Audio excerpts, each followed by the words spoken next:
Assalamualaikum warahmatullahi wabarakatuh, sahabat Motivatras. Jumpa kembali di channel kebanggaan kita semua, Gunanto Motivatras.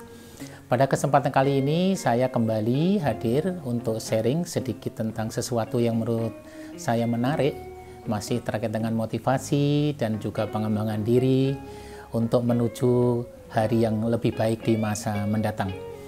Nah, pada kali ini sahabat Motivatras dimanapun sahabat berada, ada satu hal menarik yang ingin saya sharing, yaitu terkait tentang sebuah judul sederhana, yaitu tentang souvenir. Nah, pasti sahabat sudah familiar ya tentang kata souvenir itu. Pada saat kita berkunjung di sebuah tempat, kemudian terutama objek-objek wisata, ya, destinasi liburan yang ada di sekitar tempat tinggal kita atau terkenal di kota-kota kita gitu, pada saat kita ke sana kita akan banyak menjumpai orang-orang yang menjual souvenir ya. Dan yang menarik adalah souvenir ini bagian dari ciri khas daerah sekitar. Kalau kita berkunjung ke daerah Kalimantan Tengah, daerah Palangkaraya, kemudian Banjarbaru atau Balikpapan, itu ciri khasnya sesuai dengan karakter di daerahnya, bisa batu, bisa marmer, kemudian juga miniatur orang hutan untuk di Palangka begitu ya. Kemudian kalau kita ke Bengkulu atau ke Jambi itu juga ada souvenir bentuk lain begitu ya. Di sana kan ada bunga terkenal Rafflesia Noldi begitu ya, gantungan-gantungan kunci, mungkin kaos-kaos. Kalau kita ke Jawa Timur, ke daerah Magetan, di sana ada Danau Sarangan, nah, begitu ya. Ciri khasnya di sana mungkin jeruk atau mungkin pemandangan yang indah, sehingga dibuat sebuah miniatur ya yang menggambarkan keindahan atau produk keunggulan lokal itu. Mungkin juga ke Bali, ke Bandung, mana saja pokoknya. Semua daerah mempunyai ciri khas masing-masing, dan sebagai bukti kita berkunjung ke daerah itu, biasanya kita membeli oleh-oleh dan salah satunya adalah souvenir itu. Nah, yang menarik adalah bahwa souvenir ini ciri khas, dan apabila kita membawa souvenir itu, ada satu kebanggaan sebagai bukti bahwa kita sudah sampai ke daerah itu, dan souvenir ini akan kita berikan ke orang-orang yang dekat dengan kita, mungkin saudara, tetangga, teman, rekanan, kolega begitu ya. Itu menjadi oleh-oleh yang spesial dan menarik begitu ya. Bentuknya sih unik sekali ya, bisa gantungan kunci, bisa hiasan dinding, bisa taplak, bisa tatakan gelas, kemudian bisa kaos, bisa topi, bisa kalung, bisa gelang, bisa tas, apa sajalah ya. Intinya adalah bahwa souvenir itu menjadi kenang-kenangan yang bisa dibawa pulang, dan dengan melihat souvenir itu kita teringat kembali daerah yang kita kunjungi, kemudian kita punya cerita ya, kita mau punya cerita, punya kisah yang menarik, yang seru begitu di daerah yang kita kunjungi. Nah, kita sedikit bergeser ya. Pembahasan kali ini masih tentang terkait souvenir, tapi souvenir yang kita bahas adalah souvenir dalam bentuk lain.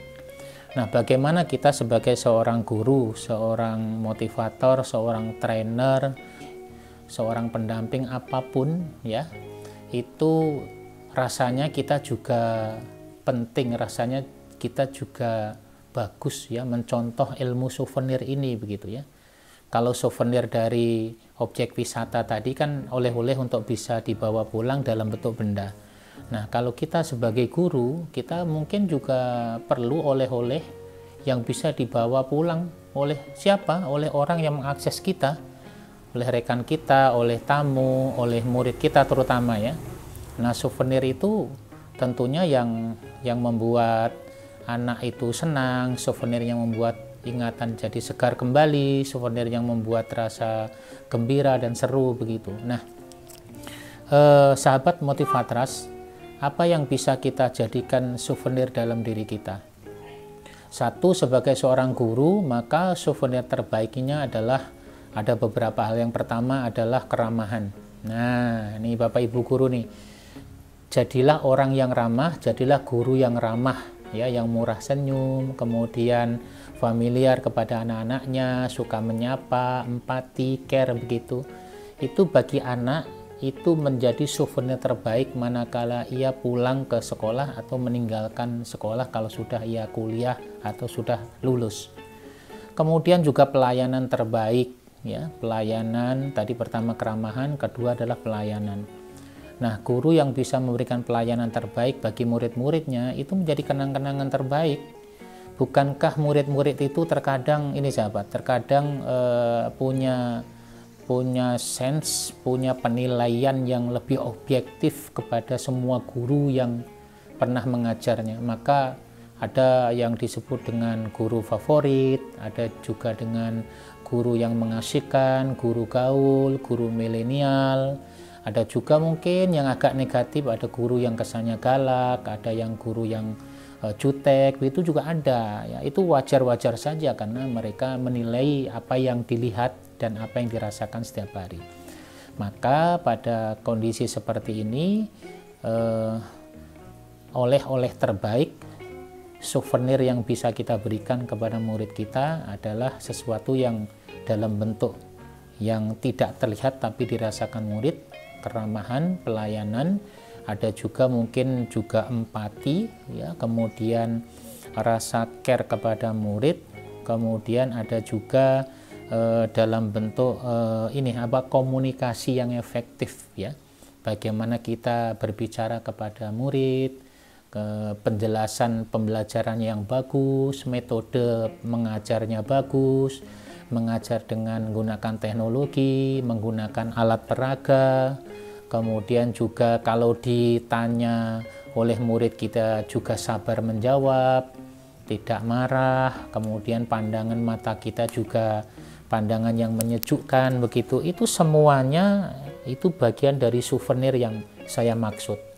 Jadi kepada seluruh guru, rekan-rekan dimanapun berada, kita boleh memperbaiki kinerja kita, tidak hanya kinerja dalam penguasaan ilmu tentang kurikulum, tentang akademik saja, tapi juga kita perlu mempelajari ilmu lain yang bagian dari tugas seorang guru yang ada 4, ada kompetensi pedagogik, profesional, sosial, dan juga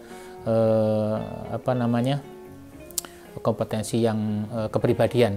Nah, sosial dan kepribadian itu menurut saya lebih sulit, ya, lebih sulit untuk dicapai karena tidak terlihat, namun itu bisa diusahakan setiap saat.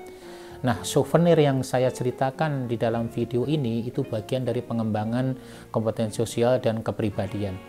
Nah, guru yang mempunyai kepribadian yang bagus, dia cenderung lebih banyak mempunyai peluang untuk mengeluarkan souvenir-souvenir dalam dirinya, ya. Dia berpeluang sekali karena posisinya dia selalu menjadi guru yang ditunggu, menjadi guru yang dirindu. Setiap ada guru yang berpenampilan menarik, mengajarnya bagus, kemudian dia kehadirannya ditunggu-tunggu oleh murid, ia punya peluang bahwa souvenir yang ada di dalam dirinya sudah mulai dibaca oleh murid, dan ini membuat murid menjadi lebih nyaman, lebih senang kalau gurunya hadir. Tetapi sebaliknya, kalau guru yang souvenirnya tersembunyi disebabkan karena dia sendiri, ya jangan disalahkan kalau di dalam komunikasi proses pembelajaran sehari-hari anak-anak kurang begitu welcome, kurang begitu nurut, ya, kurang begitu nyaman dengan kita. Ditambah lagi dengan souvenir terbaik adalah tentang akhlak dan adab kita. Jadi gampang ya, sahabat Motivatras yang saat ini menonton video ini, channel saya Gunanto Motivatras, untuk menjadi orang yang bisa memberikan sumbangan souvenir terbaik, maka kita bisa belajar dari souvenir yang ada di objek-objek wisata. Ditampilkan dengan sangat unik, sangat mungil, harganya murah, meriah, terjangkau, bisa dibawa pulang. Kemudian itu kenangannya yang luar biasa, ya, bisa diceritakan kembali. Sama dengan kita, kalau souvenir kita bentuk keramahan, pelayanan, komunikasi, care, empati itu sudah bagus, Ya, ringan sekali kita memberikan kepada anak-anak, dan ternyata di rumah anak-anak akan menjadi pembahasan dan akan menjadi role model dan akan diceritakan kembali menjadi sesuatu kenangan yang sangat menarik. Nah, sudah ada kunci bagus lagi ini sahabat Motivatras ya. Demikian pembahasan kita tentang souvenir. Selamat dan sukses. Mudah-mudahan sahabat semuanya bisa mengeluarkan souvenir dan bisa memberikan souvenir terbaiknya kepada seluruh murid-murid kita, kepada rekan-rekan kita, dan kepada siapapun yang mengakses diri kita. Salam sukses, salam Motivatras. Jumpa kembali di channel saya berikutnya di Gunanto Motivatras. Assalamualaikum warahmatullahi wabarakatuh.